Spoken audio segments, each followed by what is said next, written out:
kind of traditional around here that toward the end of the year, the talks are about what are you doing with your life? What did you do with your year? What are you going to do with next year? You took another orbit around a star.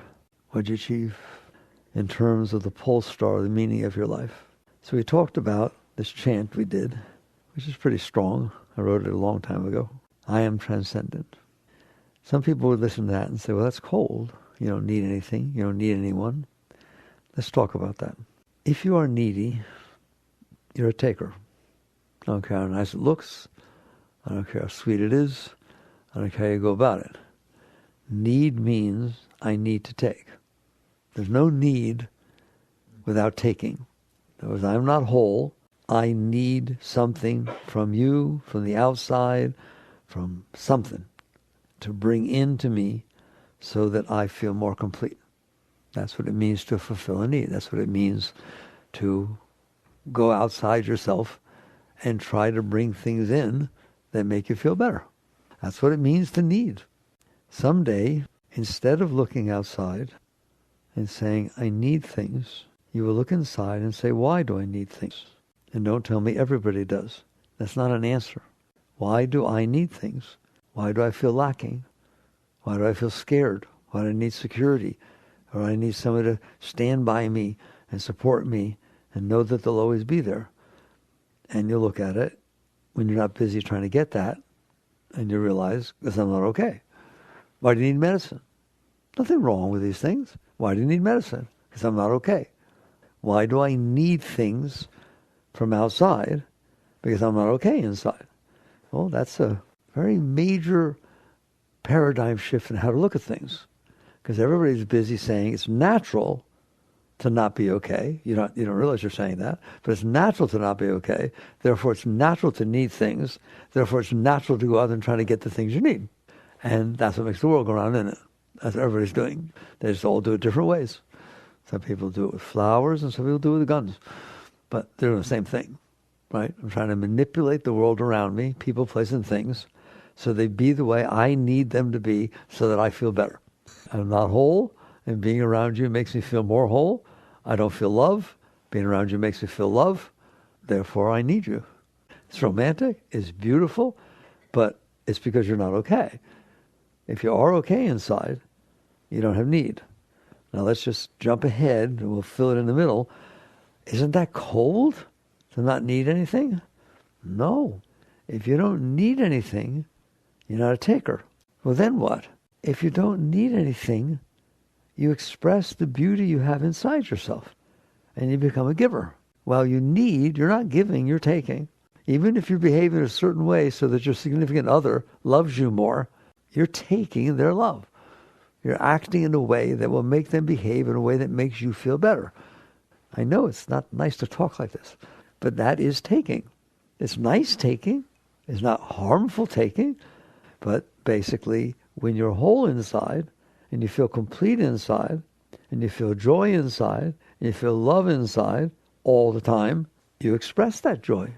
You express that love. You express that beauty. And everybody you're around, they can feel the difference. I tell you right now, you know when you're around someone who's trying to take, you feel it, don't you? You just feel the pull, grabby, to one degree or another. Do you know that when you're around somebody who's whole and complete within themselves, there's just this feeling of beauty and love emanating off of them, and they're just a giver. Their purpose of their life is not to fulfill what they need, it's to serve, it's to help. If I have tons and tons of food and I don't know what to do with it, I'm not giving food away. I don't need it. I can't call that giving. I'm allowing to serve what I have to others. That's how a being who has transcended need naturally behaves. They're not told to. It's not a religion. When you become whole and complete within yourself, which means you feel love all the time, spontaneously, naturally, unconditionally, and so much also for inspiration and for beauty and for creativity. They're just always there, and don't you dare doubt that they can be. They're always there, and there is no need. So now every place you go, you're giving. You're emanating beauty, you're emanating creativity, you're emanating music, you're emanating love. You're just emanating that. And if people don't want it, that's fine. If I have all this food and I don't need it, you're welcome to take it. If you don't want to take it, fine. You don't feel insulted. Oh my God, he didn't take my food. He didn't accept my love. No, it doesn't make any difference. It's free of charge. There's no conditions. It's unconditional. That's the difference between a needer and somebody who has transcended needs. Somebody who's gone beyond that. So now I said, we'll fill in the gap. Can every single one of you and every single person that ever lived, a human being, is capable of reaching a state like that? Completely, absolutely true. What if they're in prison? They're absolutely capable of reaching that state. What if they did some terrible thing early in their life? They're perfectly capable of reaching that state. It has nothing to do with where you are, has nothing to do with what you've done, ever, nothing. You are whole and complete within yourself in your natural state. That's what the Bible, the Old Testament talks about being in the garden. That's in the garden. You're whole and complete within yourself. You have no needs. Everything's just amazing. You're just taking it all in. You're going through the experiences of life, and you're just blissed out all the time. It's just an amazingly beautiful experience. So everybody, that's their natural state. So the question becomes, how do you bridge this gap between how we are as humans, which is extremely needy? The richest people in the world need the market to go up and not down. Do you understand that? I mean, I know some billionaires, and I'm telling you that if you were number one on the Forbes list of the richest man in the world or woman, and you're number two this time, it hurts you, it bothers you, you need to get back to number one. What is that telling you? It's telling you there's no end to need. There's no end to it. Temporarily, you can feel kind of okay, but it doesn't last. Why? You're not okay inside. Something from outside cannot make you okay inside. It can only compensate for the fact that you don't feel whole inside. It's a question of taking from outside, bringing the energy. There's energy. People have energy. Things have energy. Cars have energy. Everything has a vibration. Buddhists say everything has its nature. You can get blissed out on a car. A beautiful car. You just look at it. It just bliss you out if you're into cars. So basically, anything has a vibration. It depends how open you are to it. And it can bring in temporary beauty and love. Things temporarily open you. Things open you. When you're open, you feel fulfilled. You feel wholeness. You feel well. And so basically, that is what the outside is doing. The energy of the outside, depending whether you open or close to it, lets you feel more whole inside. That's called conditional well-being. That's not transcendent. That's the opposite of transcendent. You now are conditionally okay, and therefore you belong to the world. You belong to it. It has to be the way you want it to be, or you don't feel well. And if it's the way you don't want it to be, you feel terrible. And if it is the way you want it to be, you feel great. So now you have to go out there. You have to manipulate every person, every situation. You have to make sure everything's okay. You have to make sure people think nicely about you, that they accept you, they're not saying bad things about you, that they think you look okay. Oh my God, it is a lot of work. Why? Why do you need it to be a certain way outside? What's it got to do with you? You're in here. That's when you start to understand what's going on. You're not okay in there. Therefore, you need things from outside to match what you think you want and not match what you don't want, so that when it comes in, you feel better. And you then run your whole life like a hamster on the wheel to try and catch that, but it never happens. Check your parents out, check your grandparents out, check out the richest people in the world, check out the president, check out every single thing you want. They're running as fast as they can, all of them. Check out your actresses and actors. No matter how successful you are, net result is, it doesn't matter what you look like, it doesn't matter how popular you are, it doesn't matter how rich you are, it doesn't matter who you're married to, it doesn't matter. You're worried. If you need it, you're afraid of losing it. If you need it and you don't get it, you feel disappointed and you feel jealous of other people that did. If you need it and you do get it, you're afraid of losing it. And the more you need it, the more you cling to it and try to set up conditions where you're sure you won't lose it. So you honestly catch on, this is what needs do. So you either decide for your pole star of your life, I did good this year because I ran as fast as I could and I took care of this and I checked off this on the bucket list. I've told you before, give me your bucket list. There's 12 things on your bucket list. That's only because you're aware of those things. How many things you're not aware of that would be on your bucket list? 700 billion. Like in the old days, nobody wrote on a bucket list, I want to go to Mars. I want to land on the moon. I want to fly up, with Bezos or somebody and experience weightlessness. No, but now it would be. What are you missing? What are you not experiencing all over the world, all over everything? So this is so silly to say you don't want to miss things, you're missing everything, or to sit there and say, I have to get what I want before I die. It's so silly. So you wake up and you realize, I'm running as fast as I can after what? Nobody wins. It's not true that he or she who dies with the most toys wins. They die. And the toys stay there, and either they rot or the people steal them, or they leave them for their kids who didn't even want them. What kind of win is that? What did you do with your life? And so as you circle the sun, I'll keep going back there, as you circle the sun every year, and you say, how did I do running after what I'm trying to get? You better take another look, because nobody's ever gotten it, nor did it ever last. One of the laws they teach you is the law of diminishing returns. That's an economic law. It's the law of diminishing returns. What does it say? The more you get it, the less you want it. Keep running, because that which turned you on yesterday is going to turn on a little less today. When you have that brand new car and it smells new and you're showing it off to everybody, man, that is bliss city to go to that car and show it around. What if you show it to everybody? You had it for a year and it squeaks a little bit. How you doing? You bliss out every time you get in it? Not a chance in the world. So you're playing a losing game and you don't realize it. That's why you have to run so fast, because it's not taking care of the problem. It's compensating. If I keep running, if I keep doing new things, I feel a little bit better, but I got to keep working at it. How about you? And the answer for everybody, I know you. Why? I don't have to know you. The answer is yes. Why? The outside cannot satisfy the inside. All it can do is temporarily compensate for what's lacking inside. It cannot fulfill what's inside. Here, get married and have a beautiful relationship for 10 years and then have them leave you or die or go with somebody else. How you doing? I was better before I met him. I can't believe how much I hurt. I don't feel any of the love that I used to feel. Oh, I see. So it really worked, didn't it? As long as it's what you want, it works. You want this beautiful relationship. It's going to fix everything. Oh, my God, it fixes everything's wrong with me. I've never felt this much love. I feel like a new person. Okay, you've had it for 5 days? Okay, I'm taking it away. No. Well, I thought it fixed you. Well, no, I need it.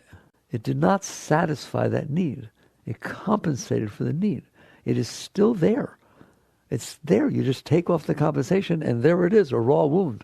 Who's willing to talk so honestly? If you want to grow spiritually, you better talk honestly. So you come down and you realize, is there an alternative thing I can be doing? Because otherwise, you admit it, I don't feel good inside. I don't feel whole. I don't feel worthy of love. I don't feel successful. I don't feel my life has tremendous meaning, right? People got all this stuff going on in there. Insecurities and shame and guilt and all kinds of stuff based on the past, and things they've done or didn't do and so on. So how can I deal with this other than running away from it? Other than staying so busy with things that distract me from myself, which includes everything you do outside, so that I don't have to deal with this inside. And then I said, I feel better. You do feel better, but it's not fixed. So the alternative is called spirituality. At least that's what I call it. The alternative is to sit there and say, if I'm not okay inside, let's fix it. It's fixable. Look inside, see where the lacking is, where the trouble is, where the darkness is, and work with it. Find out why it's that way instead of finding out how to compensate for it and keeping it in there. Then you're not running, then you're sitting. You stop for a minute and you look in there and you say, why do I feel lonely? Why do I feel insecure? Why do I feel this lacking? Why do I feel there's no meaning to my life? You know what the meaning of life is? I'm going to tell you right now. The meaning of life is the experience of life. What's the meaning of Disney World? You were supposed to experience the rides and the people and the flowers and Mickey Mouse and all these different things that were supposed to bring you joy. The meaning of Disney World is the experience of the event. The meaning of life is the experience of life. That's why you took birth. That's why you're here. And that's why you go through all these different Disney World-like experiences.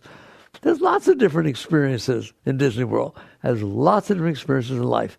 How many? Oh my God. How about every second of your life there's a different experience? Every single moment is different, isn't it? The meaning of life is the experience of life. And you get a certain number of years to experience it, and that's a lot of experiences. And all you do is complain. You think the meaning of life is getting what you want. You know you do.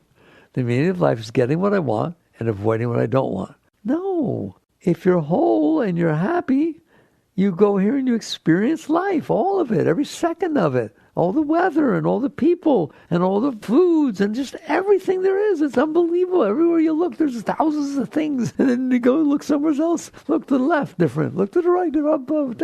Are you kidding me? It's a phenomenal experience. No, it's not. Why? Because I'm not okay inside. And the only part of life that I want is that which makes me feel better. We got it now? And the part of life I don't ever want to have is the part that makes me feel worse. So because you're blocked inside, because you have this problem inside that you're not doing well, you can't do life for the purpose of life. You have to limit it to what you want and what you don't want. Now you come down to what do we do about this? You look inside, once and for all. What do you see? Am I okay? Why are you not okay inside? That's all I want to know. That's all I want to work on. I don't want to compensate for it. I don't want to explain it. I want to find out, is this my natural state that I'm not okay inside? No, it's not. Your natural state is ecstasy. Your natural state is completeness, wholeness, abundance at a level you can't even imagine. So much enthusiasm, so much energy, so much love, so much clarity and inspiration. That is your natural state, period. Then the question becomes, so why don't I feel that? Now that's a serious question. The reason is, when you have disturbing experiences in your life, do you like that? What do you do with them? You suppress them. I don't want to think about them. I don't want to talk about them. I don't want them to have happened. That means you push them away. You store them inside yourself. If you're going to store all the disturbing experiences you've had in your life, what's it going to be like in there? Disturbed. You don't need any more teachings. It's that simple. If you collect food that made you sick and have it on the menu, you're going to get sick. If you collect stuff that bothered you inside of you, it's going to bother you. And it does. It comes back up when you're sleeping. It comes back up when somebody's talking to you, reminds you of it, yes or no? It keeps getting hit and it's stimulated, and you have to struggle to get away from it, or go for vacations and go, or drugs or alcohol, whatever it is. You have to try and get away from yourself because you're not doing okay with yourself. Why? Because you stored this stuff inside. I don't want any more metaphysical discussion or philosophy. I don't like that stuff. I don't need that stuff. It's pretty straightforward. If you store inside of you everything that ever bothered you from your childhood all the way up, including today, things bothered you. Somebody said something. Now what happens when you see them tomorrow? If you store it inside of you, it's going to stay inside of you. Why? Because you're making it stay inside of you. No, I'm not. Oh, what do you do when it comes back up? You've been divorced 10 years, and his name was Miguel. And then all of a sudden at a party, someone yells out, Miguel, where are you? How you doing? It's going to come back up. And that's why you're disturbed. No other reason. No other reason. You're beautiful inside. You're whole inside. You're filled with Shakti and joy and love and light all the time. Except that you shove this stuff on top of it. So now it can't come up. But it comes up sometimes, yes. It comes up exactly when the outside person, place, or thing matches your stuff that you stored just right, that there's an opening. And the energy that's down there can flow. And that's why you feel love, and that's why you feel joy, and that's why you're inspired by some things, not others. Why do you only feel passion for a few things? Because those things open you. They open you, and then you feel this energy flow inside. Which energy? The energy that's always there. But because all this stuff you have stored inside, the patterns have to be just right to get around that stuff. And then in those situations, you feel passion. If you're not blocked, everything, there's pure passion. Now you have to find your passion. It found you, right? I'm telling you, all the passion is energy that managed to flow. Why? Because of your past patterns. You dated somebody in 5th grade whose name was this or that, and they were blonde and so on. Now you're going to go on a blind date, and it turns out they have the same name and they're blonde. Oh my God, I'm so excited. I can't wait. You're not going to meet the 5th grade person. Give me a break. But in you are. You understand that? It's unbelievable. How can you miss this? You've stored all these patterns, and they're determining whether you're open or closed. And if you're open, you feel passion. And if you're closed, you feel depressed. It's that simple. So the question is, do you want to go out there and try to find what turns you on and make sure you keep it and make sure it still turns you on, which means everything has to stay the same? Or do you want to sit there and say, I want to work on myself, not on everybody else, everything else. I want to work inside. I want to get rid of the blockages that are keeping me from feeling passion, that keep me from feeling love. All right, fine. Now what do I need to do? Go back and find every blockage in there. How do I know where they are? They're suppressed, and find them and then apologize to people. Oh my God, no. Don't you dare think like that. I'd be so tired. There's a lot of stuff in there. And what happens if somebody's dead that you need to work it out with? Oh my God, I need a medium or something, all right? But I don't believe in that. So, no. It's way easier than that and much more natural than that. The energy underneath does not want those blockages in there. The Colorado River does not want the Hoover Dam to be there. How do I know? Well, it's been there for what, 40, 50, 60 years? Take down one brick, that river goes through and would rip them all to pieces if it could, wouldn't it? Give it a chance. It's not called a leak, it's called liberation. To you, it's a leak. To the river, it's, oh boy, come on, guys, we can get out of here. It's the same thing inside of you. Your blockages are blocking this beautiful flow of Shakti, of energy. It doesn't want to be blocked. It will push them out of the way. It happens every day of your life. Stuff gets pushed up. You're driving in the car, you're doing okay, and all of a sudden this thing comes up. You remember what your mother did or what your father did. What your first boyfriend hurt you. You see a sign that reminds. What do? Boom! Push it right back down. I don't want to deal with this. I'm telling you, the Shakti, the spirit, the chi down there is going to push this stuff out of the way. It does not want it to be there. It doesn't want blockages to be in the way of the flow, just like the river doesn't. But you will not let it happen, will you? There's no way. If all of a sudden you're sitting there and somebody says something and you feel the insecurity you felt when your father yelled at you, you do something to avoid that. Tell the person to apologize. You can, excuse me, I have to go to the bathroom. You walk away. Okay, I'm doing better now. That's how you deal with it. Do you understand that? I'll teach you how to deal with it, but that's how you deal with it. So it is coming up all the time. It gets pushed up by different situations in your life, and you don't want to. So you're scared of this stuff coming up. And so you resist it. You push it away. You fight it. You avoid situations that would make it come up. Even if they're totally natural situations. You want to go to the party? Yeah. Okay, let's go. We got to go with your friends together. I'm all excited about it. Well, Paul's going to be there. No. I don't want to go. I can't deal with that. You can't deal with that. I can't deal with the stuff coming up that's being pushed up by the Shakti, by the energy. I can't deal with it. All right, so now you're getting a little taste of what it really means to work on yourself. You don't have to do anything. In fact, if you would not do anything, you'd be fine. All you have to do is not resist, not fight the process, not be able to handle this natural process of purification that is going to take place. You don't have to go down there and make it happen. Like people write me sometimes, there's a lot of stuff down there. How do I know which one to work with? It's right in front of you. Oh, but this isn't my major one. I don't care. If you will work with the one that's coming up now, wait till you see what happens. And then you're actually going to see it's perfect.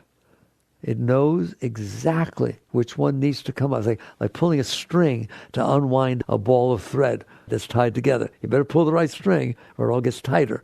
It knows exactly what needs to come up next. And if you can let go of that one, the next thing happens, the next thing happens. You don't have to pay attention. You just don't resist. But you're not able to do that.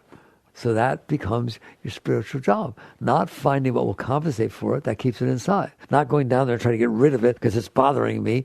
No. Can you sit in there consciously, centered, clear, and say, come on up. Come on up. I don't want you in there. And it starts to come up, and you're sorry you said it. Why? If it was stored with pain, it's coming back with pain. Because that's what you're releasing. You're releasing the pain you stored. Well, can I turn the pain into like sweetness? No, you can't. You are not able to handle the situation when it happened. Therefore, you resist it and push it down there. Your growth, which is the meaning of your life, your inner growth, is to now be able to handle what you weren't able to handle before. It's called evolution. It's called adaptability. It's called survival of the fittest. It's inner evolution. I wasn't able to handle that mommy got divorced, and I didn't like having two fathers, and I had to share time. And how old were you? 5? How old are you now? 55. Why are you crying when you talk about it? I don't want to talk about it. You stored pain. At 55, have you been through enough situations in your life to catch on that people get divorced? And guess what your parents are? People. They're nothing else. They're people. And maybe at 40 you got divorced. So that now you can sit there and look at it and say, NBD, no big deal. It's like, fine. I see now that which I couldn't handle when I was 5, I can handle now because I've had experience in my life. I've grown. I'm wiser. I've seen. So when it comes back up, can you look at it and say, come on up. I don't want you down there. You don't need to be down there anymore. I'm a different person. I've grown so much. I welcome you to come up. Now we're growing. Now we see. That's the attitude one takes with the stuff they store down there. Somebody, a great master once said to me, it's the pain that ends all pain. You want to deal with the pain that ends all pain? I do. Give it to me. The pain that ends all pain. I would like to be done and have it completely clear and beautiful in there and let the energy flow completely freely. But the price is I have to be willing to deal with what it feels like to have it pushed out of the way. That's it. Are you willing to? And the answer should be yes, I'm willing to. Are you capable? We'll see. And it's okay. What if I fail? No big deal. It doesn't matter. It doesn't matter. There's no failure. You do the best that you can, and then you do the best you can, then you do the best you can, then you do the best you can. And over time, here, you don't know how to play the piano. I want you to start with your scales. But I make mistakes. I don't want to do it anymore. The mistakes are how you learn. The mistakes when you're playing the scales are exactly what should be happening, isn't it? It's a learning experience. It doesn't matter. If you do the best that you can, there is no failure. There's just learning. You go through life doing the best you can to let go of what's stored down there. You will not do it perfectly in any way, shape, or form, and then you'll look back and say, oh, I could have done better with that. Then do better. There's no guilt, no shame, no blame, no guilt, just growth. Just this stuff's in there. Of course it's messy. Why? That's what I stored down there, a mess. I didn't store all the great things. I stored the things I couldn't handle. So now the question, am I able to handle them now? And you sit in there, and that to me, you meditate so you're conscious enough during the day to sit in there and do what I'm talking about. Otherwise, it's just what happened on your meditation pillow. And you go in the day and you say, oh, I want to go back and meditate. I don't want to have to deal with this. Why should I have to deal with this? I want to go live in a cave somewhere. No.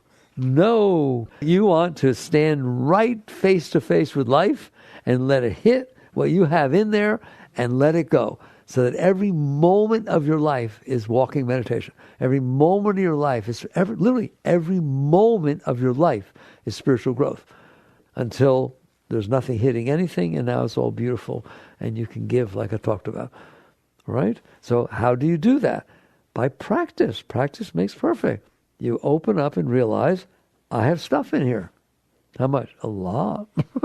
A lot of stuff in here. Okay. Well, then when you go through this day, don't put more in there. At least don't put more in there. I can remember literally way back in the 70s when I realized it only takes a moment to store more stuff. Get disappointed, get hurt, and it takes years to get it out. Somebody can say something, somebody you love, your spouse, say something or do something, and the moment you realize that, boom, it does that, right? And you close and you're weird. How long before literally that is not affecting your relationship in any way, shape, or form? You're not afraid it's going to happen again. You don't resent. Long time. Moment to put it in, long time to get it out. Not me. I ain't doing that. That's not a fair trade-off, is it? I would rather deal with it now to the best of my ability than have to carry it for the rest of my life and have it affect my ability to open my heart and love somebody or give, whatever it is. It's your choice. You're the only one in there. You decide how you live inside. You don't start with the big things. Just little by little, you just let go of the stuff that you used to suppress, that you used to push away.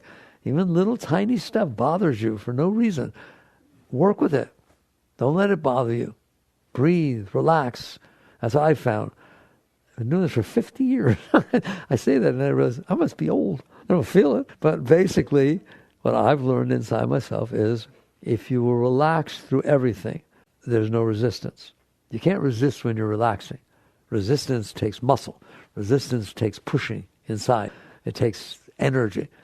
If you relax, then there's no pushing. There's no resisting. But it hurts. We talked about that. That pain is childbirth. It's soul birth. And so basically, you just relax when you feel it. If you want out, you got to let go. And so it happens every day. Do the little things first, not the big things. And you keep letting go. And eventually you'll build that inner strength that sees it's worth it to let go. Because I feel much better on a regular basis. That's because you have more energy. That's because you're not as blocked as you used to be. And it will just happen by itself. You don't have to do anything. That's what I said. I prefer you don't do anything. But you won't be able to. You want to protect yourself. You want to manipulate and control people so it doesn't happen. You're in the wrong direction. If you sit there and say, I'm afraid that this person's going to critique me badly or say something badly about me, good. Let go. Let go. Just keep letting go. You just keep letting go. Relax and release, relax and release. And it works. How can it not work? The stuff in there is what's messing up your life. And if you stop keeping it in there, it's going to come up. How will I know it came up? How do I know what I need to work on next? It will be in your face. Be here now. Don't worry. It's right there. Just don't fight with it. Don't not like it. Doesn't mean you're going to do well with it. I used the example the other day. You learn to play tennis. You got a coach. You're very, very good with your forehand. Man, I am amazing. People, wow, how long have you been playing? That's how good I am with the forehand. I'm terrible with my backhand. If you're that person's coach, where are you going to hit the ball? At the forehand? What for? You hit the backhand because it needs to get better. All right? That's how you look at life. You're supposed to be challenged. The coach that's hitting you at your weak spot, don't fire him. You keep hitting where I'm not good and I'm embarrassed. People see I don't know how to play. What are you, crazy? You can't get better if you don't work at the places where you're weak. And so life is really good at hitting your stuff, isn't it? And by the way, when it's not hitting your stuff, you're afraid it will. You're afraid that something will happen that will hurt you. That will hurt your heart. That will make your mind get bothered. That something won't be the way you want. So you go out there and try to make sure it doesn't happen. No. You open up, you look at what you're supposed to be doing, and you do it. And then things happen. Bosses yell at you, this happens, that happens, the relationship doesn't work out. All kinds of things happen. And nice things happen too. Things can happen to help you. It works like that. If you let life do it, it will unwind your stuff, there's some scars or patterns, exactly as they need to be. And sometimes everything will work out. Sometimes it's like the sun is shining on you. What the heck? What's that all about? It's about it will give you the time of strength that you need so that you have the power to handle the letting go. And someday you're going to see, you'll look back and say, OMG, it was perfect. It was perfect. I got the book I needed when I needed to get it. And then something happened that made me need that I needed to get it. All right? And you start seeing these patterns happening.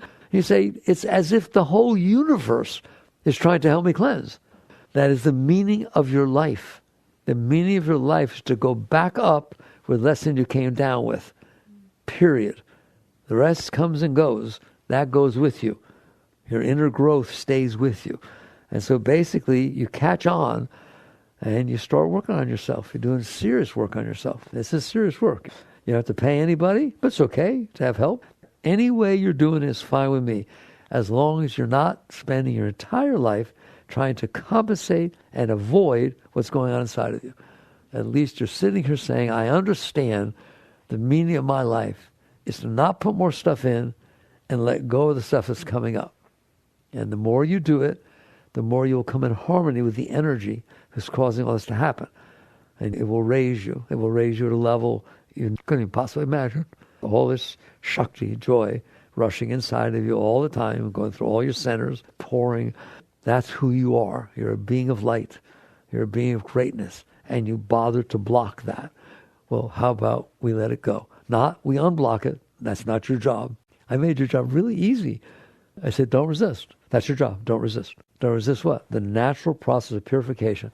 But it doesn't look like that, does it? It looks painful. It looks like life not liking me. God doesn't like me. God doesn't like me. How come he's doing things? He keeps taking away from things. It does like you. Yogananda, great master, came to America back in the late 20s, early 30s, and he used to tell his disciples, and they'd come to him, read my stuff. Other stuff's fine, but you got to be focused.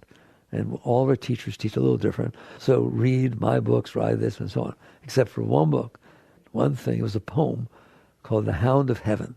Somebody in England wrote it, all right? It's a big, long poem. And what it's about is that this guy's running down the corridors of his life trying to avoid what we just talked about. Trying to avoid getting hurt, trying to avoid the darkness, trying to avoid the bad times.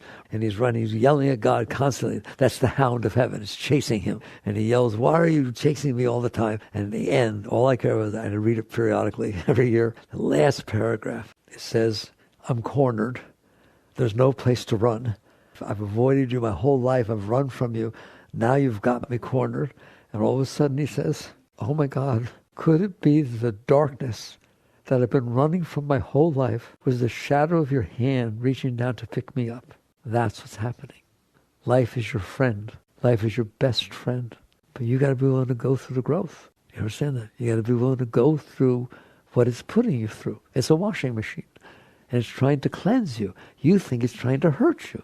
It's not trying to hurt you. If a coach pushes you real hard, quit. No. What do people go through for the Olympics? 4 years, isn't it? 4 years of absolute hell, pushing their body, pushing everything completely. And what do they get? If they're lucky, they get a gold medal. You put yourself through this, you'd be willing to go through this growth. It changes your entire being. It never goes away. It's the thing that doesn't diminish. It increases all the time. It's a joy that keeps growing. No matter how much you feel it, it's not like you ever felt it before. It's ever new. So, I mean, the rewards are ridiculous. Why am I talking about this? Because it's about to go into the new year. And you get to make some real vows. So start the new revolution around the sun with a pole star, a guidance, a commitment that my life is about not begging and doing this and trying to get stuff to make me feel better. It's about letting go of why I don't feel good. And I'm going to do that every moment of my life.